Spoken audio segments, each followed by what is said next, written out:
నేను అంటలేని మాట ఆ పార్టీ నాయకురాలే అన్నారు. ఏమన్నారు మిత్రులారా? మా పార్టీలో దయ్యాలు చేరనే.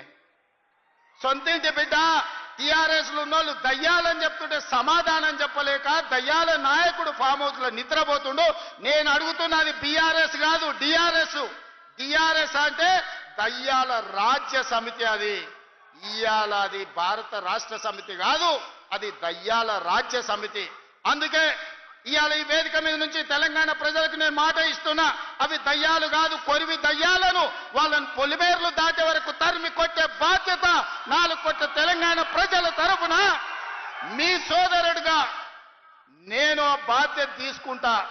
ఖచ్చితంగా ఈ కొరివి దయ్యాలను పొలిమేర్లు దాటే వరకు తరిమి కొట్టాలి. దాంట్లో మీ సహకారం ఉండాలి. నల్గొండ బిడ్డలు ముందు బాగానే నిలబడాలి అని చెప్పి నేను మా మిత్రులకు విజ్ఞప్తి చేస్తున్నా. ఇవాళ మిత్రులారా, నిన్న ప్రభుత్వ ఉద్యోగుల గురించి చర్చించి